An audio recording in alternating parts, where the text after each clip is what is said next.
सोरबाफोर जुदि आंनि बड'लेण्ड टाइगार इउटुब चेनेलखौ साबस्क्राइब खालामाखैबा साबस्क्राइब खालाम, लाइक खालाम, कमेन्ट खालाम आरो शेयार खालाम। आंनि दिनैनि भिडिअखौ नोंथांमोना जोबजासिम अब्लानिया नोंथांमोना बुजि मोनगोन दि आमेरिकाया जे जा पारमानेन्ट बम होबाय जापाननि हिर'शिमा आरो नागासाकी, बेयाव बेसेबां रां खरस जादोंमोन आरो बेसेबां मानसिफोरखौ बे पारमानेन्ट बमखौ बानायनायाव बेसेबां मानसिफोरखौ बाहायनाय जादोंमोन बेनि बागै आं बुंगोन। आमेरिकाया जापाननि हिर'शिमा आरो नागासाकीखौ धंस खालामनो थाखाय जा बमा होबाय, पारमानेन्ट बम होबाय, बेयाव गासै 2 बिलियन USD आमेरिकान डलार खरस जादोंमोन। अर्थात जोंनि भारत हादरनि हिसाब बायदिब्ला 13,300 कौटि रां खरस जादोंमोन। बे जापानखौ धंस खालामनोनो एसेबां रां खरस खालामदोंमोन आमेरिकाया। दिनैनि फ्राय 70 बोसोरनि सिगांनो बेसेबां खरस जादोंमोन, दानि हिसाब हमोब्ला बेसेबां जाबावगोन।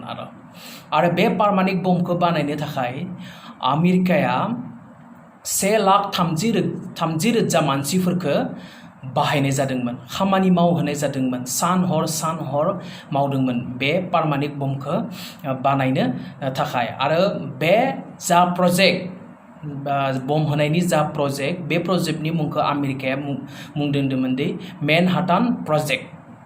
जा प्रजेक्ट, बे प्रजेक्टखौ आमेरिकाया मुं दोन्दोंमोन मेनहाटान प्रजेक्ट। आरो हिर'शिमायाव जा पारमानेन्ट बम गारबाय, बे बमानि मुंखौ आमेरिकाया दोन्दोंमोन लिटिल बय। आरो नागासाकीयाव जा बम होबाय, बेनि मुंखौ दोन्दोंमोन फेट मेन।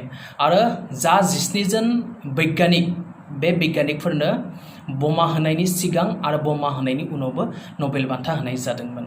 नाथाय जापाननिफ्राय दासिमबो आमेरिकाया दिनैसिमबो सरि बियाखै।